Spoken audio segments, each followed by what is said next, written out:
Hello friends, நம்ம இன்றைக்கி எதை பற்றி பார்க்க போகிறோம்னா இலக்கிய வரப்போகிற எபிசோடில் என்ன இன்ட்ரெஸ்டிங்கான சுவாரஸ்யமான விஷயம் நடக்க போகிறாங்க பார்க்க போகிறோம். வாங்க வீடியோக்குள்ளே போயிடலாம். ரெஜிஸ்டர் ஆஃபீஸில் பார்த்தீங்கன்னா ரொம்ப நல்லாவே நம்மளுடைய இலக்கியாவை இந்த பைரவியும் இந்த எஸ்எஸ்கே கலாய்ச்சிட்டு இருந்தாங்க. ஆனால் நம்மளுடைய இலக்கியா பார்த்தீங்கன்னா இந்த எஸ்எஸ்கே ஒரே நிமிஷம் கூட்டு போய் பேச போகிறாங்க. அப்படி என்ன பேசுகிறாங்கன்னு பார்த்தீங்கன்னா, என்ன எஸ்எஸ்கே சார், நீங்கள் மாணிக்கத்தோட இடத்த வாங்குறதுல ரொம்ப மும்முரமாக இருக்கீங்க.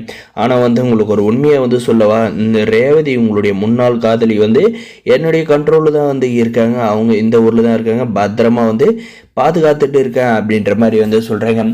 ரேவதியா, அது யாரு, எனக்கு யாருமே தெரியாது, நீ நான் புதுசாக கதை கட்டுற அப்படின்ற மாதிரி எல்லாம் பேசுகிற வழிக்குள்ளே நம்மளுடைய இலக்கிய என்ன பண்ணுறாங்கன்னு பார்த்தீங்கன்னா, சும்மா சொல்லாதீங்க சார், நீங்கள் காதலிச்சு ஏமாற்றிட்டு வயிற்றில் ஒரு குழந்தைய கொடுத்துட்டு அந்த குழந்தையுமே இப்போ 30 வயசாகி இந்த ஊரில் தான் இருக்குது. அது உங்களுக்கு தெரியுமா, இது தாட்சாயணிக்கு தெரிஞ்சா என்ன ஆகும் தெரியுமா அப்படின்ற மாதிரி எல்லாம் பேசுகிறாங்க.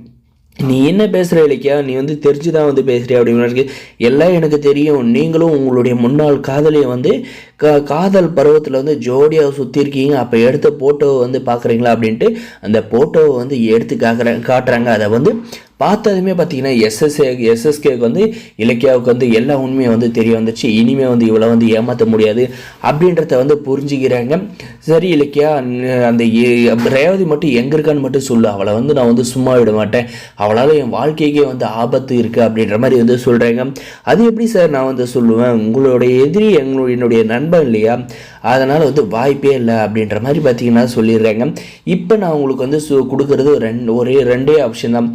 ஒன்று, உங்களுடைய ஒய்ஃப் கிட்ட போயிட்டு நீங்களா நானாக தாட்சாயினி இப்படி தான் பணத்துக்காக தான் நான் உன்னை கல்யாணம் பண்ணிட்டேன் அப்படின்ற மாதிரி உங்களுடைய ஒய்ஃப் கிட்ட சொல்லுங்கள். அப்படி இல்லைன்னா இந்த இடத்த எங்களுக்கே விட்டுட்டு போயிருங்க அப்படின்ற மாதிரி நம்ம இலக்கிய சொல்கிறாங்க. அப்படி நீங்கள் இந்த இடத்த வாங்கியே தான் தீருவோம் அப்படின்ற ஒரு முடிவில் இருந்தீங்கன்னா, உங்களுடைய ஒய்ஃப் தாட்சாயன்கிட்ட போயிட்டு இந்த ஃபோட்டோ நீங்களும் ரேவதியும் இருக்கிற ஃபோட்டோவை கொடுத்துட்டு எல்லா உண்மையை சொல்லிவிட்டு, பணத்துக்காக தான் உங்களை கல்யாணம் பண்ணாங்க, காதலிச்ச பொண்ணோட வயிற்றில் குழந்தைய கொடுத்துட்டு ஏமாற்றிட்டு தான் உங்களுடைய கழுத்துலேயே தாலி கட்டினார் அப்படின்ற எல்லா உண்மையை சொல்லிடுவேன். எப்படி வசதி அப்படின்றப்ப கேட்குற பார்த்தீங்கன்னா, இலக்கியா நீங்கள் என்ன சொன்னாலும் கேட்குற, அந்த மாதிரி மட்டும் செஞ்சிடாத.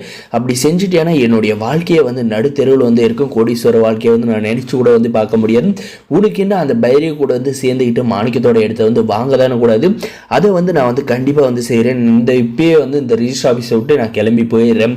ஆனால் இந்த உண்மை நம்ம 2 பேருக்குள்ளே இருக்கட்டும், யாருக்கு தெரியக்கூடாது அப்படின்ற மாதிரி சொல்லிட்டு போயிடுறாங்க.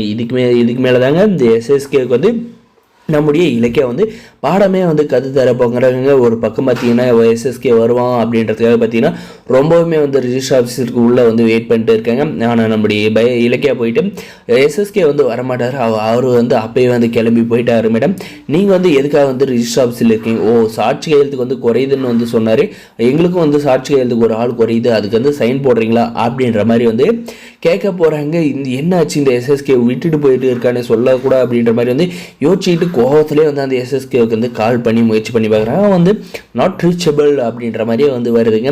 இலக்கிய கையில் தோத்த முகத்தோடு வீட்டுக்கு போக போகிறாங்க. அவங்க சொல்ல மாதிரி பார்த்தீங்கன்னா வீட்டை விட்டு வெளியேற போகிறாங்களா அப்படின்றதாங்க வரப்போகிற எபிசோடில் இருக்க போது. மறக்காம சப்ஸ்கிரைப் பண்ணி வச்சுக்கோங்க. தேங்க்ஸ் ஃபார் வாட்சிங்.